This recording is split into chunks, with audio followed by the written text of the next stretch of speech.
نہیں بڑھ رہی ہیں. اچھا میم یہ بتائیے گا کہ کل پی ڈی ایم کا جلسہ تھا اور وہاں پر مریم نواز شریک نہیں ہوئی تھی, وہاں پر یہ ڈسکس ہو رہا تھا, اور دوسرا پیپلز پارٹی کی طرف سے مسلسل جو ہے نون لیگ پر تنقید کی جا رہی ہے. کل بھی ایک سٹیٹمنٹ ان کی بڑی آئی ہے, آج ہیڈ لائن کی زینت ہے, کیا کہنا چاہیں گے؟ بسم اللہ الرحمن الرحیم. سب سے پہلے تو آپ نے جو پی ڈی ایم کے سوات کے جلسے کے بارے میں سوال کیا, اس میں میری نمائندگی بھی اور پوری پی ایم ایل این کی نمائندگی ہمارے پریزیڈنٹ جناب شہباز شریف صاحب نے کی, اور جہاں وہ پریزنٹ ہوتے ہیں وہاں ہماری ضرورت نہیں ہوتی. دوسرا, نواز شریف صاحب نے, شہباز شریف صاحب نے مجھے اے جے کے کیمپین کی ذمہ داری دی ہے اور میں اس کی پریپریشن کر رہی تھی, تو ہماری نمائندگی اس جلسے میں بھرپور شہباز شریف صاحب نے کی ہے. دوسری بات آپ نے پیپلز پارٹی کی, تو برائے مہربانی یہ پرانا سوال اب نہ دہرایا جائے. لیکن ایک منٹ, بار نون لیگ کب تک خاموش رہے گی؟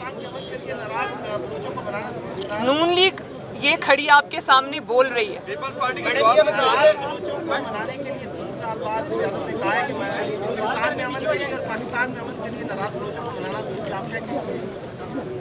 مجھے آپ صرف ناراض بلوچوں کو منانا ضروری ہے کہ آپ نے سوال کیا آپ کا؟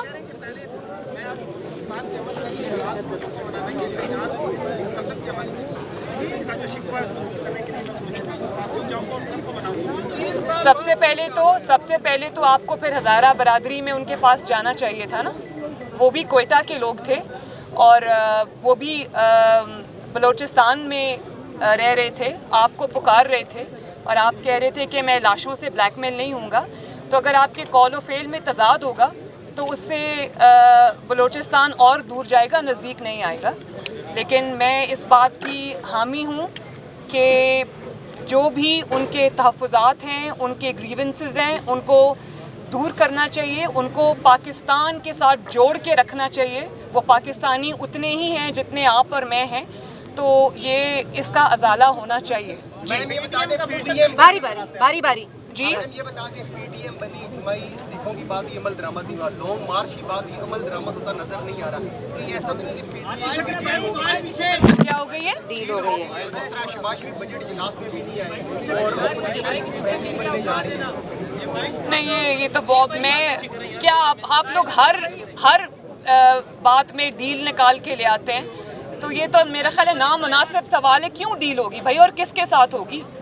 اتنی ساری قربانیاں دینے کے بعد, اتنی جد و جہد کرنے کے بعد, کیا ہم پاگل ہیں کہ کسی دن کھڑے ہو کے ڈیل کر لیں گے انہی لوگوں کے ساتھ جن کے خلاف ہماری جد و جہد ہے؟ جی بات دیتی ہوں متی آپ کو. دیکھیں الحمدللہ اس وقت P M L N strongest position میں ہے آزاد جموں کشمیر میں, اور فری اینڈ فیئر الیکشن اگر ہوئے, فری اینڈ فیئر الیکشن, تو اس میں یہ کوئی شک و شبے سے کی گنجائش ہی نہیں اس بات میں کہ پی ایم ایل این انشاءاللہ اوور ویلمنگ میجورٹی کے ساتھ جیتے گی. لیکن کیونکہ عوام کا اس سسٹم پہ اعتماد نہیں ہے, رگنگ ہوتی آئی ہے, بلیٹنٹ رگنگ ہوتی آئی ہے, اور ہم نے اس کے ثبوت بھی دیکھے ہیں, تو لوگ تحفظات کا شکار ضرور ہیں. لیکن اس بات میں کوئی دو رائے نہیں ہے کہ مسلم لیگ نون آزاد کشمیر الیکشن میں سب سے زیادہ اسٹرانگسٹ پارٹی ہے انشاءاللہ تعالیٰ. اور اب میں کل پرسوں وہاں جا رہی ہوں, تو انشاءاللہ تعالیٰ آپ دیکھیں گے یہ بات. جی ایک منٹ آپ کو دیتی ہوں. کیا وہ کامیاب ہے, ناکام ہے, اور کیا صورتحال باقی خطرناک ہے, اور اس کا ذمہ دار کون ہے؟ میں اس کے بارے میں یہ بات کرنا چاہتی ہوں کہ آپ کو پہلے اپنے گھر کو دیکھنا چاہیے, اپنا ہاؤس ان آرڈر کرنا چاہیے, اور بدلتے ہوئے سیاسی حالات اور اپنے پرسنل جو آپ کے حالات ہیں ان کو ملحوظ خاطر رکھتے ہوئے آپ کو پاکستان کی فارن پالیسی نہیں بنانی چاہیے. اگر آپ کمزور ہیں تو آپ وہاں پر کمپرومائز کرتے ہیں, جب آپ اسٹرانگ ہوتے ہیں تو میں آپ کو یہ بتاؤں کہ آپ کی جو سیاسی سٹینڈنگ ہے, فارن پالیسی اس سے لنکڈ نہیں ہونی چاہیے. وہ آپ کی ذاتی پالیسی نہیں ہے, وہ قومی پالیسی ہے, اور اس کے اوپر ایک ہی سٹانس پورے پاکستان کا ہونا چاہیے, اور وہ तब्दील नहीं होना चाहिए कि आप कमज़ोर हैं तो वो स्टांस बदल जाए, आप मजबूत हैं। और उसके बाद कौम से सच बोलना चाहिए, तालिबान को रिकॉग्नाइज कौम से सच बोलना चाहिए, तालिबान को झूठ नहीं बोलना चाहिए, कौम की आंखों में धूल नहीं झोंकनी चाहिए। असल पॉलिसी कोई और हो, कौम के सामने आके आप कोई और पॉलिसी बनाएं, ये गलत है। जी बताएं सवाल। जी मैडम, शायद हकान अब्बासी ने ये कहा है कि शहबाज शरीफ को खुलेआम बात करने वाली बात नहीं करनी चाहिए थी, आपकी इस पर क्या स्टेटमेंट? उनका शायद खाकान अब्बासी साहब का स्टेटमेंट है कि उनकी जो, मैंने वो स्टेटमेंट सुना है, उन्होंने कहा कि सयाको सबाक से हटकर उनकी बात को पेश किया गया, तो खुद ही उन्होंने वजाहत दे दी उस बात ये की। बता दें, आपने कश्मीर इलेक्शन की बात की, रिगिंग होगी या रिगिंग हो रही है, तो इसका मतलब ये हो कि माजी में जितने इलेक्शन हुए तो नून लीग की रिगिंग के जरिए इक़्तिदार में आएंगी? नहीं, ये तो बहुत ही, मैं क्या कहना चाहिए, मज़े का खेज सवाल है। जिस हकूमत की बुनियाद ही रिगिंग पे आई हो और जिसके इतने बड़े बड़े सबूत कौम के सामने आए हों, और इल्ज़ाम तो हारने वाला लगाता है, लेकिन हम सिर्फ इल्ज़ाम नहीं लगा रहे, इन इल्ज़ामात के पीछे बहुत बड़े सबूत हैं जिनको ये डिनाई नहीं कर सकते। डस्का इलेक्शन इसकी मिसाल है। आज वो नौशीन इफ्तिखार यहाँ कहीं खड़ी होंगी, आई हुई हैं। जब आप इलेक्शन कमीशन के अमले को अगवा करके ले जाते हैं तो उसमें और क्या गुंजाइश बाकी रहती है, फिर भी आप हार जाते हैं। और अगर आपने इसमें ये करने की कोशिश की तो इसके बहुत बहुत दूर तक इसके नतीज होंगे। इसलिए मैं ये कहना चाहती हूँ कि अवाम के और उनके मुंतखब नुमाइंदों के रास्ते में ना आएँ, इलेक्शंस को चोरी करने की कोशिश ना करें। आज शायद आप you can get away with it, लेकिन आपको इसके बहुत सीरियस नताइज भुगतना पड़ेंगे। मरियम आरटीएस के मामले पे मुस्लिम लीग नून गैर संजीदा क्यों है? किसके मामले? आरटीएस जो बैठ गया था इलेक्शन में, अभी तक उस पार्लिमानी कमेटी को भी आप लोग गैर संजीदगी से ले रहे हैं, तो क्या करें? और उसका जब उसका वक्त आएगा हिसाब किताब का, तो वो हिसाब किताब होगा इंशाल्लाह। हुकूमत की तमाम तर तहरीरों के बावजूद पीटीएम कोई खास मकसद हासिल नहीं कर सकी। आने वाले वक्त में पीटीएम का मुस्तकबिल क्या देगा? पीडीएम ने बहुत बड़े मकासद हासिल किए। पीडीएम आवाम को ये बावर कराने में कामयाब हो गई है कि इससे ज़्यादा नालायक हुकूमत, इससे ज़्यादा नाअहल हुकूमत और इससे ज़्यादा आवाम दुश्मन हुकूमत जो है वो पाकिस्तान के 73 सालों में नहीं आई। और पीडीएम कुछ करे या ना करे, आवाम जितनी महंगाई हो गई है, जिस तरह से लोड शेडिंग हो रही है, गैस की बंदिश की वजह से सनत बिल्कुल ग्राइंडिंग हॉल्ट पे है, ख़त्म है, बंद है। और जो लोड शेडिंग है वो ज़ीरो से, नवाज शरीफ ने मेहनत करके 3 साल अल्हम्दुलिल्लाह 12, 14, 18 घंटे की लोड शेडिंग को वो ज़ीरो पे लेके आए। आज इस हुकूमत की नाअहली की वजह से, जो कल ये कह रही थी कि नवाज शरीफ ज़रूरत से ज़्यादा बिजली बना गए हैं, जब लोड शेडिंग नहीं हो रही हो तो ज़रूरत से ज़्यादा बिजली बन रही है, जब लोड शेडिंग हो रही हो तो बिजली कम बन रही है। भाई खुदा का वास्ता है, कौम से सच बोले, कौम सब जान गई है।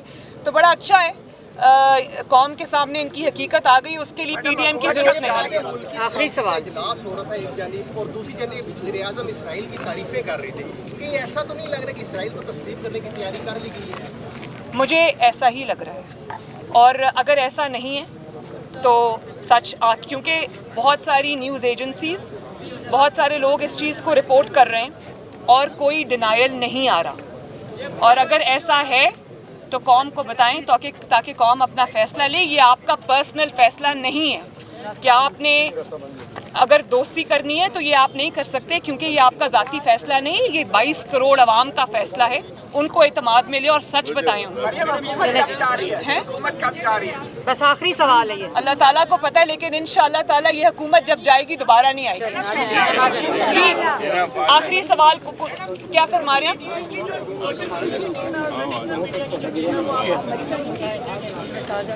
पूरी पीटीआई आपस में गुत्थम गुत्था है, और जैसे जैसे इलेक्शंस नज़दीक आएंगे आप देखेंगे कि किस तरह से उनका हाल होगा इंशाअल्लाह।